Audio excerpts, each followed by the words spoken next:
బంగాళాఖాతంలో అల్పపీడన ప్రభావంతో తెలుగు రాష్ట్రాల్లో భారీగా వర్షాలు కురుస్తున్నాయి. రాగల 24 గంటల్లో ఈ అల్పపీడన ప్రభావం, ఋతుపవనాల ప్రభావం వల్ల తెలుగు రాష్ట్రాల్లో ఎక్కడెక్కడ వర్షాలు కురవబోతున్నాయి, ఇప్పటికే వర్షాల ప్రభావం ఏ విధంగా ఉందో నేను మీకు చెప్పబోతున్నాను. రాబోయే 24 గంటల్లో ఉత్తర కోస్తాలో భారీ వర్షాలు కురవబోతున్నాయి. తీరం వెంబడి 30 నుంచి 40 కిలోమీటర్ల వేగంతో గాలులు వీస్తాయని వాతావరణ శాఖ అధికారులు చెబుతున్నారు. మత్స్యకారులు ఎవరూ కూడా వేటకు వెళ్ళొద్దని హెచ్చరికలు జారీ చేశారు. ఇప్పటికే సముద్రంలో వేటకు సంబంధించి నిషేధం కొనసాగుతూ ఉంది.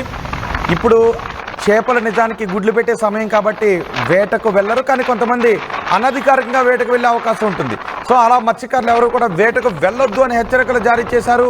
ఇప్పటికే ఆంధ్రప్రదేశ్లో నైరుతి ఋతుపవనాలు విస్తరించున్నాయి. ఇవాళ శ్రీకాకుళం, విజయనగరం, మన్యం, విశాఖ జిల్లాలలో భారీ వర్షం కురుస్తోంది. అనకాపల్లి, కాకినాడ, కోనసీమతో పాటు మరికొన్ని జిల్లాల్లోనూ ఓ మోస్తరు వర్షాలు పడుతున్నాయి.